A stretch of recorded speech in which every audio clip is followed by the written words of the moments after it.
Hello students, online classes में आपका स्वागत है। और जैसा कि हम अपने पिछले वीडियो में रिसिप्ट्स और पेमेंट अकाउंट के बारे में समझ चुके थे, हमने उसके कुछ इलस्ट्रेशंस भी किए थे। I hope you will be clear. और if you any doubts regarding receipts and payment then you have to call me. ठीक है, आप मुझे कॉल कर सकते हैं और उसमें जो भी डाउट्स हैं आप मुझसे क्लियर कर सकते हैं, या व्हाट्सएप पर आप हमको मैसेज कर सकते हैं। देखिए, आगे हम बढ़ते हैं। आज का हमारा टॉपिक है आय व्यय खाता। आय व्यय खाते को क्या बोलते हैं हम लोग इंग्लिश में? Income and expenditure account.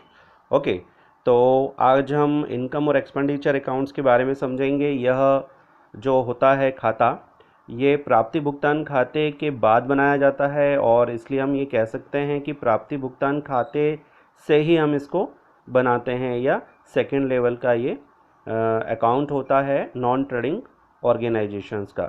जो भी नॉन ट्रेडिंग ऑर्गेनाइजेशंस होते हैं वो अपने यहाँ पर अलग अलग प्रकार के खाते बनाते हैं, और खाते बनाने का उनका मुख्य उद्देश्य यही होता है कि as a government, as a financial department उन्हें ये शो करना पड़ता है कि साल भर में उन्होंने कितना प्रॉफिट अर्न किया, क्योंकि वे प्रॉफिट के लिए कार्य नहीं करते हैं। उनका जो मुख्य कार्य होता है वो सेवा भावना होता है। ओके, तो आज हम स्टार्ट करते हैं आय व्यय खाता। तो देखिए, आय व्यय खाते को इनकम और एक्सपेंडिचर अकाउंट भी कहते हैं। तो देखिए, नाम से ही क्लियर है, इनकम एंड एक्सपेंडिचर।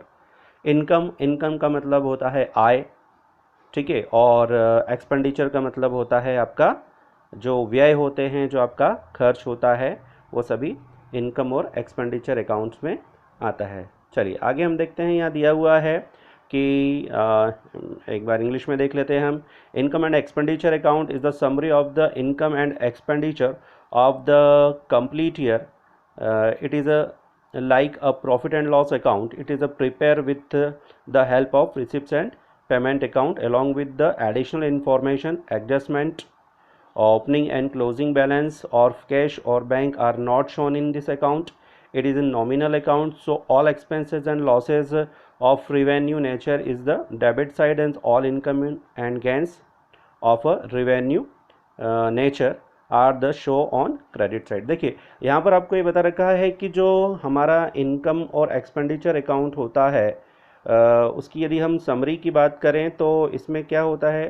तो देखिए, इसमें जो लाभ न कमाने वाली संस्थाओं द्वारा बनाया जाता है, और जो लाभ न कमाने वाली संस्थाएं हैं, सबसे पहले रिसिप्ट्स और पेमेंट अकाउंट बनाती हैं, और रिसिप्ट्स और पेमेंट अकाउंट के आधार पर ही हम इसको इनकम और एक्सपेंडिचर अकाउंट्स को बनाते हैं। देखिए, इसमें हम क्या क्या चीज़ों को शामिल करते हैं। तो देखिए, एक वर्ष में होने वाले जितने भी हमारे खर्चे हैं और जितनी भी हमारी आय हैं, हम उन्हीं के आधार पर इसको बनाते हैं। यहाँ पर हम ये कह सकते हैं कि एक नाम मात्र का खाता होता है, इसको हम नॉमिनल अकाउंट कहते हैं। और जब भी हम इस खाते को बनाते हैं तो इसके जो डेबिट साइड होता है, उस डेबिट साइड में हम टोटल्स जो भी हमारे को एक्सपेंसेस हो रहे हैं वो एक्सपेंसेस आते हैं, और इसकी जो बाय साइड होती है उस बाय साइड में हम इसमें इनकम लिख सकते हैं। ठीक है, तो यहाँ पर दे रखा है कि आय व्यय हानि को हमेशा क्या करेंगे, हम डेबिट करेंगे, और लाभ जो भी होता है आपको, जो भी आपको प्रॉफिट होता है, उसको हम क्या करेंगे, क्रेडिट करेंगे। ओके, आगे हम देखते हैं। तो इसमें हमको ये बता रखा है कि इस खाते का जो प्रारंभिक शेष है उसमें ओपनिंग बैलेंस नहीं होता है। जैसा कि हम रिसिप्ट्स और पेमेंट अकाउंट में टू बैलेंस ब्रॉट डाउन लिखते थे, पहले जो भी लाभ का प्रारंभिक शेष होता था, जो भी पूंजी दे रखते थे, वो हम इनकम और एक्सपेंडिचर अकाउंट्स में नहीं लिखते हैं। तो इसमें टू ओपनिंग बैलेंस नहीं होता है, परंतु अंतिम शेष होता है। अंतिम शेष का मतलब जो हम लास्ट में बैलेंस निकालते हैं वो बैलेंस जरूर निकलेगा, यानी बाय बैलेंस ब्रॉट डाउन निकलेगा।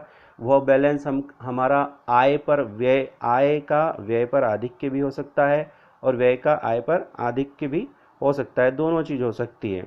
ठीक है, तो इसमें हम आगे बढ़ते हैं कि इस खाते का प्रारंभिक शेष बैलेंस नहीं होता है, परंतु अंतिम शेष होता है। आय का व्यय पर आधिक्य, जैसे मैंने आपको बताया था excess of income over expenditure, अथवा व्यय का आय पर आधिक्य excess of expenditure over income, दोनों निकल सकता है। इस खाते में चालू वर्ष से संबंधित आयगत मदों को ही शामिल किया जाता है, यह इम्पॉर्टेंट बात है। जैसा कि हमने देखा था कि जो रिसिप्ट्स और पेमेंट अकाउंट होता था उसमें हम सभी चीज़ों को ले लेते थे, चाहे वह चीज़ें हमारी करंट ईयर की हो, चाहे प्रीवियस ईयर की हो, चाहे वो हमारी लास्ट ईयर की हो, परंतु इनकम और एक्सपेंडिचर अकाउंट में हम केवल करंट ईयर से संबंधित चीज़ों को ही लिखते हैं, ठीक है। और वह भी कौन सी, जो कि केवल आयगत मदों को ही हम शामिल करते हैं। पूंजीगत मदों को प्रदर्शित करने के लिए, पूंजीगत जो मदें होती हैं उसको हम प्रदर्शित करने के लिए उसको बैलेंस शीट में लिखते हैं। जो भी आयगत होती हैं, है ना, उन्हें ही हम इसमें लिखते हैं, ठीक है। और आगे हमको ये बता रखा है कि पूंजीगत मदों को प्रदर्शन करने के लिए चिट्ठे यानी बैलेंस शीट बनाई जाती है और इस खाते में समायोजन भी किए जाते हैं। देखिए, रिसिप्ट्स और पेमेंट अकाउंट में हमने कोई भी समायोजन नहीं किए थे, समायोजन से मतलब मैंने आपको उसमें पहले ही मना किया था कि आपको कोई भी डेप्रिसिएशंस हुआ, कोई भी आउटस्टैंडिंग्स हुआ, कोई भी प्रीपेड हुआ, कोई भी अदत्त व्यय, कोई भी पूर्वदत्त व्यय, कोई भी उपार्जित आय, कोई भी अनुपार्जित आय, एक्रूड, अनएक्रूड, प्रीपेड, आउटस्टैंडिंग, इन सबको हमने रिसिप्ट्स और पेमेंट अकाउंट में छोड़ दिया था। परंतु जब भी हम इनकम और एक्सपेंडिचर अकाउंट बनाते हैं तब इसमें हमको उनको शामिल करना पड़ता है। ओके, चलिए हम इसमें आगे बढ़ते हैं। तो यहाँ पर आपको रिसिप्ट्स, इनकम और एक्सपेंडिचर अकाउंट्स के बारे में कुछ महत्वपूर्ण चीज़ें लिखी हुई हैं। एक बार हम इसको देख लेते हैं कि हमें कुछ चीज़ों को ध्यान में रखना है। चलिए, वो कौन कौन सी की पॉइंट्स हैं ज़रा हम देख लेते हैं। देखिए, items which are not recorded in income and expenditures account, यानी ऐसे आइटम्स जिनको हम इनकम और एक्सपेंडिचर अकाउंट्स में नहीं लिखते हैं। चलिए देखते हैं कौन कौन से हैं। सबसे पहला दे रखा है the opening balance of the cash in hand and cash at bank. यदि आपको रोकड़ का प्रारंभिक शेष दिया है या बैंक शेष दिया है तो हम इसमें नहीं लिखते हैं। वो कहाँ जाता है? वो जाता है हमारे रिसिप्ट्स और पेमेंट अकाउंट में। क्लोजिंग बैलेंस ऑफ कैश और बैंक, तो देखिए इसमें जो कैश का अंतिम बैलेंस होता है उसको भी हम नहीं लिखते हैं। पूंजीगत प्राप्तियाँ, जो पूंजीगत प्राप्तियाँ होती हैं, जो कैपिटल नेचर वाली आइटम्स होती है ना, पूंजीगत यानी जो एक ही बार प्राप्त होती है, लंबे समय तक प्राप्त होती है, उन चीज़ों को हम इसमें नहीं लिखते हैं। नेक्स्ट है प्रोविज़न एंड रिजर्व। देखिए, संचय और कोष हमेशा बैलेंस शीट में जाते हैं, इसलिए हम इसको इनकम और एक्सपेंडिचर अकाउंट में नहीं लिखते हैं। फिर आपको दे रखा है सेल ऑफ फिक्स्ड एसेट्स। देखिए, आपको कोई भी पूंजीगत प्राप्ति हुई हो, आपको स्थायी संपत्ति को बेचने से कोई प्राप्ति हुई हो, है ना, वो भी इसमें नहीं आएगा।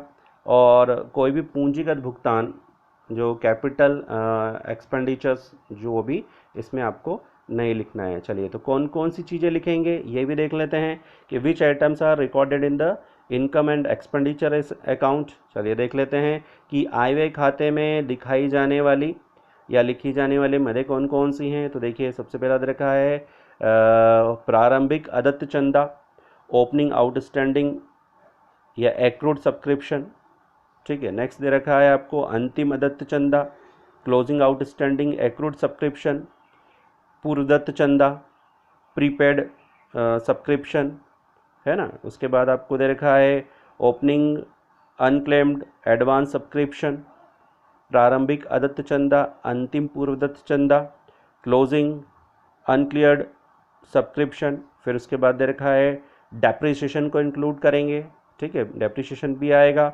कॉस्ट ऑफ मटेरियल यूज्ड, प्रयुक्त सामग्री की लागत, ये भी इसमें हम लिखते हैं। चलिए नेक्स्ट हम इसमें देखते हैं कि आय व्यय खाते की आवश्यकता हमें क्यों पड़ी, हमें क्यों इनकम और एक्सपेंडिचर अकाउंट बनाना पड़ रहा है। इसको भी हम समझ लेते हैं कि needs of objectives needs of objects of income और एक्सपेंडिचर अकाउंट्स। देखिए यहाँ पर देखा है कि सबसे पहले मैंने आपको बताया कि जब भी आपका इनकम और एक्सपेंडिचर अकाउंट बनाते हैं तो उसमें लास्ट में जो चीज़ें हमको ज्ञात होती हैं वो क्या ज्ञात करने के लिए बनाया जाता है, आय का व्यय पर आधिक्य।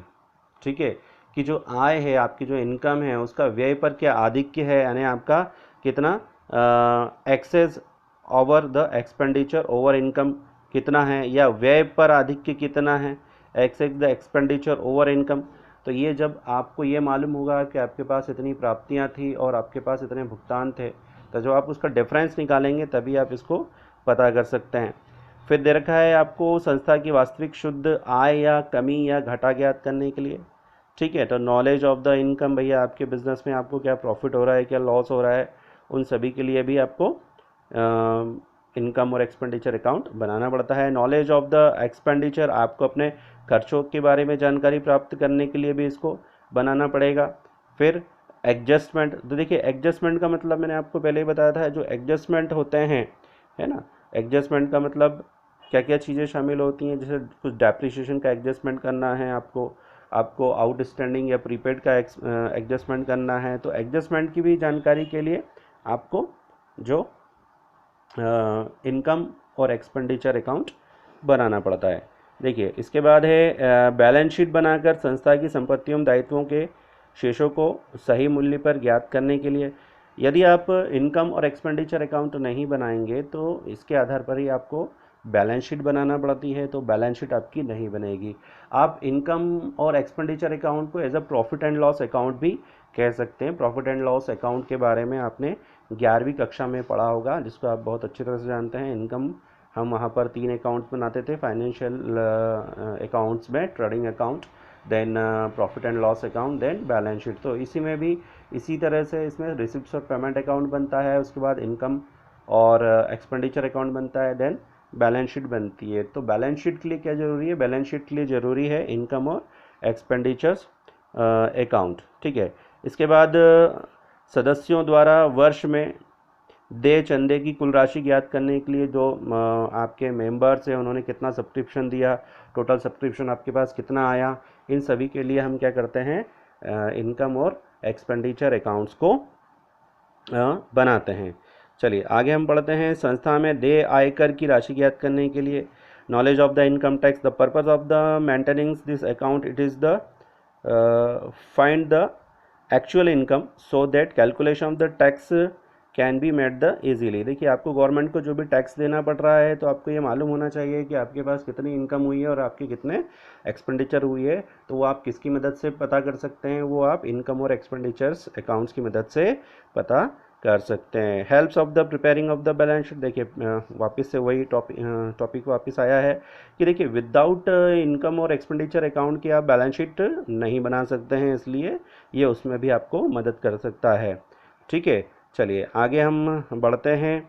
तो इसमें इम्पॉर्टेंट है जैसा कि मैं आपको बता रहा हूँ कि format of the income and expenditure account, जिस तरह से आप लोगों ने प्राप्ति भुगतान खाते का प्रारूप याद किया था, और याद भी करने की उसको ज़रूरत नहीं है, क्योंकि जितनी भी रिसिप्ट्स होती है, चाहे वो किसी भी ईयर की हो, चाहे वो प्रीवियस ईयर की हो, लास्ट ईयर की हो, करंट ईयर की हो, आपको सभी को कहाँ लिखना है, आपको सभी को 2 साइड में लिखना था। और जितने भी भुगतान होते हैं, चाहे वो किसी भी ईयर्स के हों, advance year, previous year, current year, उन सबको आपको कहाँ लिखना था, आपको बाय साइड में लिखना था। उससे बहुत सिंपल आपका इनकम और एक्सपेंडिचर्स अकाउंट होता है। इनकम और एक्सपेंडिचर्स, यदि आपको इनकम और एक्सपेंडिचर्स का सही नॉलेज है तो आप बिल्कुल इस जो पार्ट है इसको अच्छी तरह से समझ पाएंगे।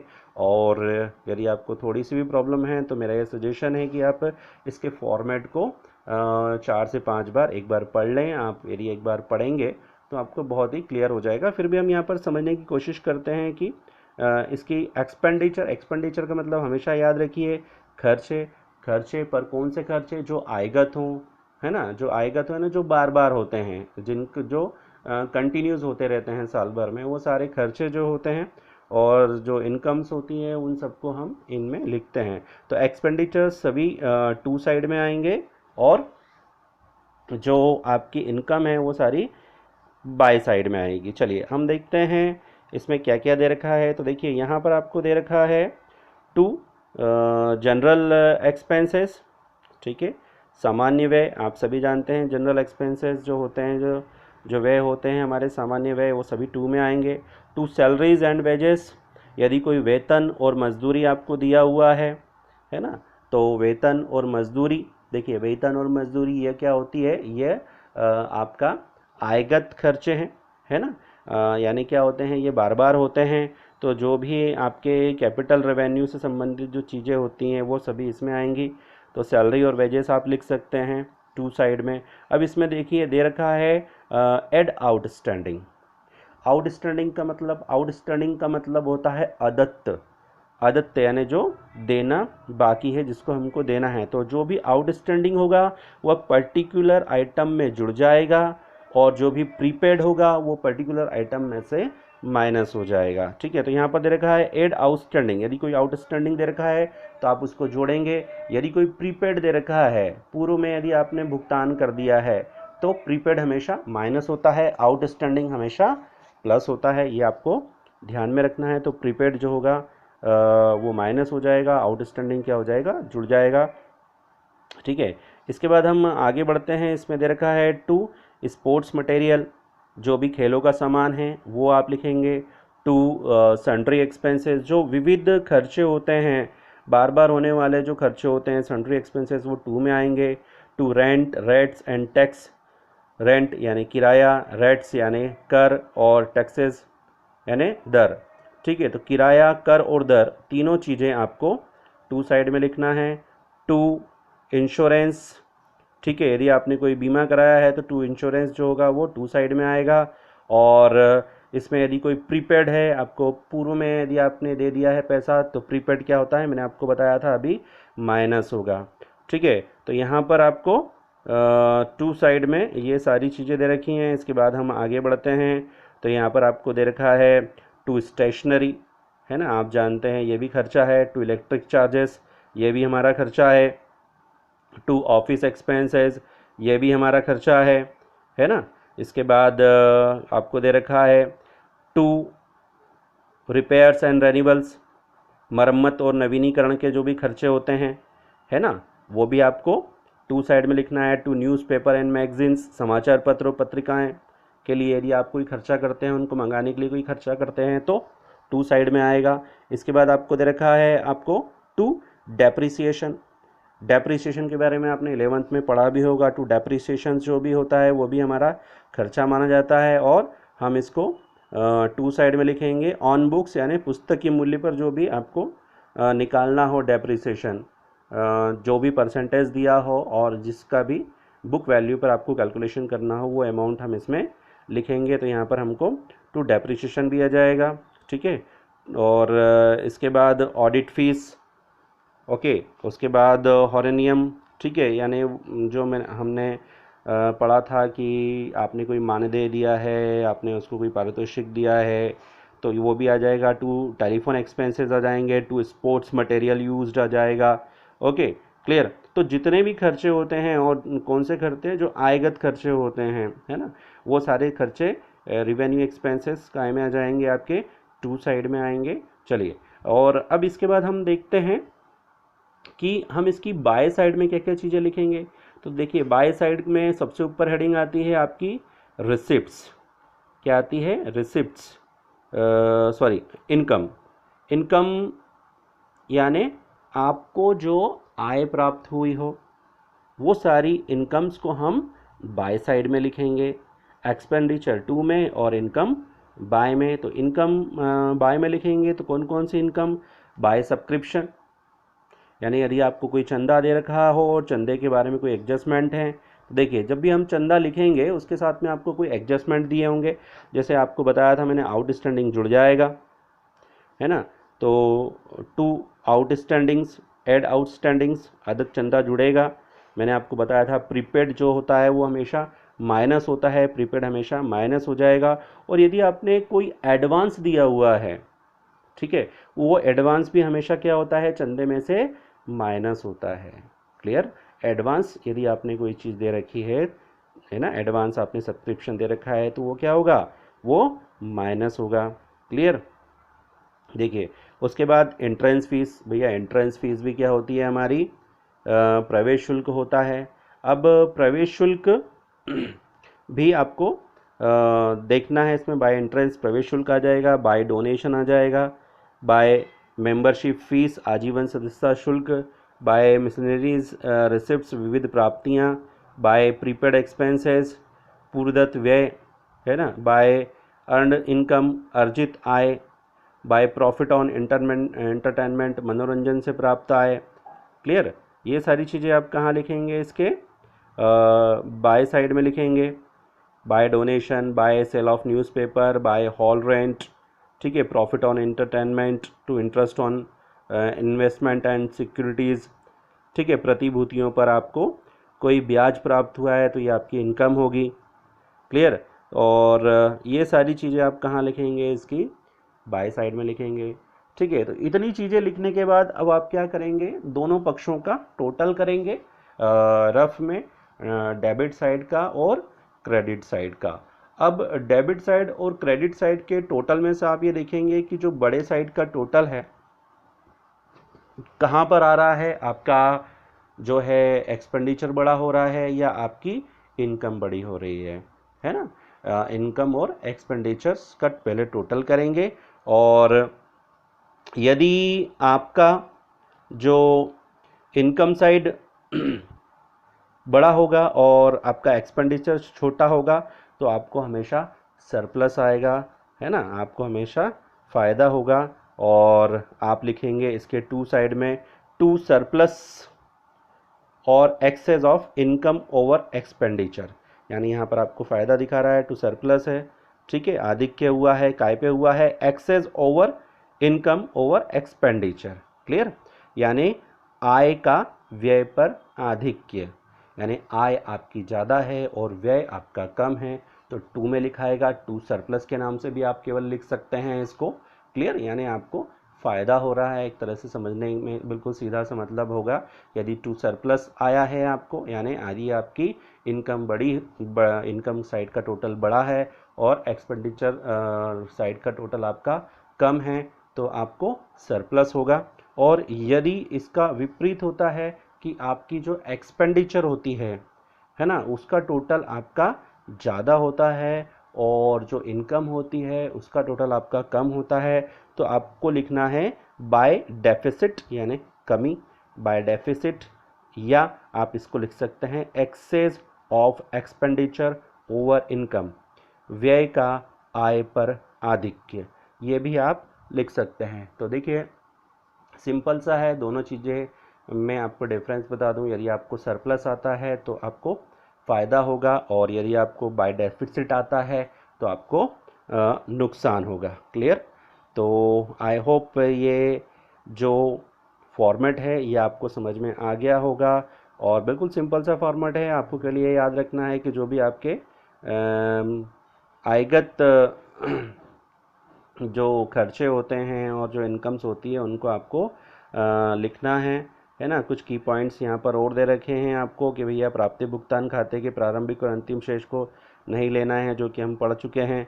पूंजीगत प्राप्ति पूंजीगत भुगतान को नहीं लेना है, ठीक है। कहाँ जाएंगे, आपके बैलेंस शीट में जाएंगे, ठीक है। और संबंधित लेखा अवधि के समस्त आय तथा व्यय को लेना है, यानी करंट ईयर के आपके जो भी एक्सपेंडिचर्स हैं, जो भी आपकी इनकम्स हैं, हमको उन सबको लेना है। करंट ईयर ही लेते हैं इसमें, ये बात को आपको ध्यान रखना है। करंट ईयर का जो भी ट्रांजैक्शन होगा उसको आप इसमें लेंगे, ठीक है। और इसके बाद हम पढ़ते हैं कि ऑल एडजस्टमेंट लाइक डेप्रिसिएशन और provisions for doubtful debts ETC are taken in this account. तो हमने ये समझा था कि जो भी एडजस्टमेंट होते हैं उन सबको हमको लेना है, चाहे वो डेप्रिसिएशंस हो, चाहे वो प्रोविजंस रिज़र्व हो, है ना, उन सभी को हमको लेना है। और हमको इसमें एक और चीज़ हमने जो ध्यान रखी थी कि इसमें आपको आउटस्टैंडिंग, आदित्य व्यय, प्रीपेड एक्सपेंसेस, पूर्वदत्त व्यय, एक्रूड इनकम, अनएक्रूड इनकम, है ना, डेप्रिसिएशन, है ना, इन सब का क्या करना है आपको इसमें लेखा करना है। Okay, clear. तो देखिए ये बहुत इम्पॉर्टेंट है आपका फॉर्मेट, जो आपको सेकेंड लेवल पर दिया है कि format of income and expenditure account, ये आपको याद करना है। और जब आप इसको याद करेंगे तो ही आप इसके सवालों को भी कर पाएंगे। वैसे बहुत सिंपल है, यदि आप केवल अपने दिमाग में ये चीज़ें रखते हैं कि करंट ईयर के जो भी खर्चे हैं वो सब टू में आएंगे और जो भी इनकम है वो बाय में आएंगी, तो आप इसको अकाउंट्स को कंप्लीट कर सकते हैं। ठीक है, और नेक्स्ट वीडियो में हम इसके कुछ और इम्पोर्टेंट जो क्वेश्चन आंसर्स हैं उसको करेंगे, उसको समझाने की मैं आपको कोशिश करूँगा। तो एक छोटा सा क्वेश्चन और हम इसमें देख लेते हैं जो थोड़ा सा मुझे इम्पोर्टेंट लग रहा है। थ्योरेटिकल में क्वेश्चन हमेशा आपको आता है। देखिएगा, क्वेश्चन दिया हुआ है आपको, प्राप्ति भुगतान खाते और आय व्यय खाते में अंतर बताइए। Difference between receipts and payment account और income and expenditures account. Okay, clear. बहुत इंपॉर्टेंट क्वेश्चन है, थोड़ा सा ध्यान से देखिएगा। तो देखिए यहाँ पर हम समझते हैं, पहला दे रखा है आपको nature, it is the summary of the cash book. ठीक है, ये क्या होता है, ये जो आपका कैश बुक होता है उसका सारांश होता है। कौन सा? रिसिप्ट्स और पेमेंट अकाउंट। क्लियर। और it is the similar to profit and loss account. पर जो आपका आय व्यय खाता होता है वो बिल्कुल क्या होता है, लाभ और हानि खाते के समान होता है। ठीक है, तो ये आपकी कैश बुक का सारांश होता है। कैश बुक का सारांश मान लीजिए रिसिप्ट्स और पेमेंट अकाउंट को, और इनकम और एक्सपेंडिचर अकाउंट्स को क्या मानेंगे आप? प्रॉफिट एंड लॉस अकाउंट जैसा होता है। और देखिए टाइप्स इसके आपको याद रखने हैं, बहुत इंपॉर्टेंट है कि types of accounts, it is a real account, most important है, आपको ध्यान देना है इस चीज़ पे कि ये जो आपका प्राप्ति और भुगतान खाता होता है ये आपका रियल अकाउंट होता है, यानी वस्तुगत खाता होता है, वस्तुगत प्राप्ति वाला खाता होता है। जबकि इनकम और एक्सपेंडिचर अकाउंट जो होता है ये आपका नॉमिनल अकाउंट होता है। ठीक है, और ये आपका क्या होता है, नाम मात्र का खाता होता है। कौन सा?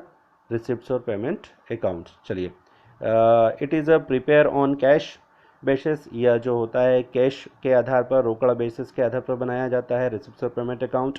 और इनकम और एक्सपेंडिचर अकाउंट क्या होता है?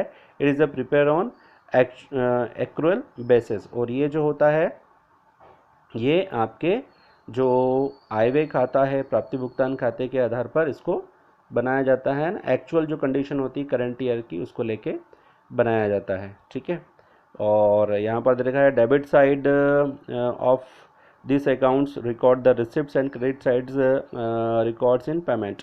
तो देखिए जब आपने रिसिप्ट्स और पेमेंट अकाउंट बनाया होगा तो आप इसकी डेबिट साइड में सारी रिसिप्ट्स लिखते हैं, क्रेडिट में क्या लिखते हैं आप? पेमेंट लिखते हैं।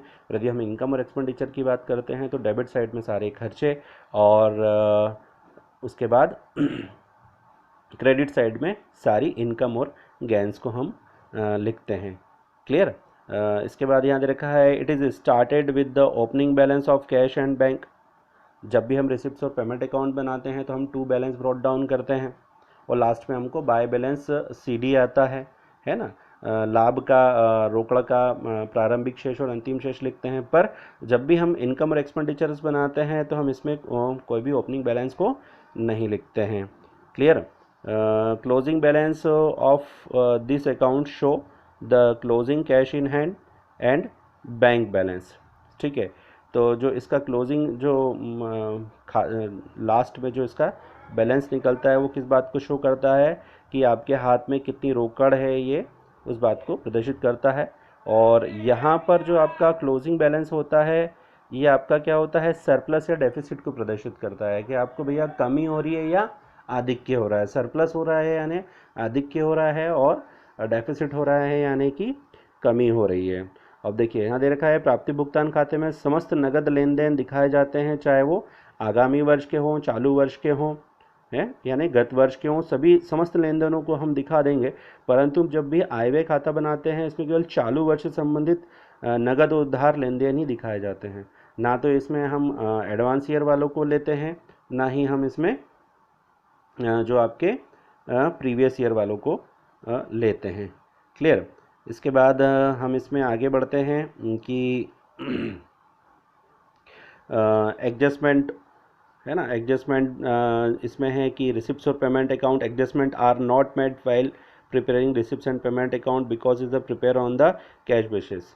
तो देखिए रिसिप्ट्स और पेमेंट अकाउंट जब भी बनाया जाता है तब हम इसमें समायोजनों को नहीं लिखते हैं। समायोजन कौन से, आदित्य व्यय, पूर्वदत्त व्यय, उपार्जित आय, अनुपार्जित आय, है ना। पर जब भी हम जो है इनकम और एक्सपेंडिचर अकाउंट बनाएंगे तो हम इसमें समायोजनों का ध्यान रखेंगे। इसमें समायोजनों का लेखा किया जाता है। जैसे मैंने बताया आपको, आउटस्टैंडिंग्स जो होता है वो जुड़ जाता है, प्रीपेड जो है वो माइनस हो जाता है।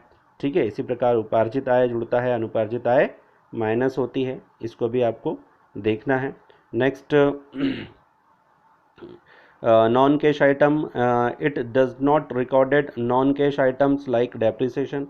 डेप्रिसिएशन इंक्लूड नहीं होता है, जबकि आपके इनकम और एक्सपेंडिचर में डेप्रिसिएशन इंक्लूड होता है। ठीक है, balance sheet, it is not essential that balance sheet should company this account. तो देखिए ये जो आपका इसको बनाने के बाद चिट्ठा बनाना आवश्यक नहीं होता है, परंतु यदि आप इनकम और एक्सपेंडिचर अकाउंट बनाते हैं तो balance sheet is a must अकॉम्पनी this account, यानी इसे बनाने के बाद चिट्ठा बनाना आवश्यक होता है, क्योंकि चिट्ठे में आपकी जो भी कैपिटल रेवेन्यूज़ होते हैं, कैपिटल्स आइटम्स होते हैं, उनको इसमें दर्शाया जाता है। तो एक काफ़ी इम्पॉर्टेंट क्वेश्चंस है ये आपका, कि डिफरेंस बिटवीन रिसिप्ट्स और payment account then income and expenditure accounts. तो आई होप आप सभी को समझ में आया होगा। इंपॉर्टेंट क्वेश्चंस है, आप यदि इस क्वेश्चंस को याद करते हैं तो आपको फॉर्मेट याद करने में भी जो है काफ़ी सुविधा होगी और आप इसको आसानी से याद कर पाएंगे। चलिए, जाते जाते मैं आपको एक इम्पॉर्टेंट क्वेश्चंस और बता देता हूँ, इसको हम नेक्स्ट वीडियो में समझेंगे। बहुत मोस्ट इम्पॉर्टेंट क्वेश्चंस है, हर बार आपकी एग्ज़ाम्स में पूछा जाता है, बार बार ये क्वेश्चंस आता है। आप इसको थ्योरी में आप इन दोनों डिफरेंस बिटवीन जो भी मैंने आपको दो क्वेश्चंस बताए हैं, इनको आपको अपनी फेयर कॉपी में भी कंप्लीट करना है, एज अ नोट्स भी आप कंप्लीट कर सकते हैं। तो देखिए दूसरा क्वेश्चन आपको दे रखा है यहाँ पर, आय व्यय खाता और लाभ हानि खाते में अंतर बताइए। ये भी इम्पोर्टेंट क्वेश्चन है कि भैया आय व्यय खाता और लाभ हानि खाता दोनों सिमिलर दिखते हैं, पर थोड़े दोनों में डिफरेंस है। तो आप एक बार इस क्वेश्चंस को भी नोट डाउन कर लीजिएगा और इसको इम्पोर्टेंट नोट्स के रूप में डालिएगा। तो मुझे उम्मीद है कि आप सभी को ये थ्योरेटिकल लेक्चर्स, फॉर्मेट लेक्चर्स समझ में आया होगा। और यदि फिर भी आपको इसमें कोई प्रॉब्लम है तो आप हमको कमेंट्स बॉक्स में कमेंट्स कर सकते हैं। आप हमारे व्हाट्सएप नंबर पे हमको मैसेज दे सकते हैं। इसके नेक्स्ट वीडियो में हम इनकम और एक्सपेंडिचर अकाउंट्स के सवालों को समझेंगे। तो डियर स्टूडेंट्स, आज के वीडियो में इतना ही। नेक्स्ट वीडियो में हम आपसे दोबारा से मुलाकात करेंगे। Thank you very much, thanks.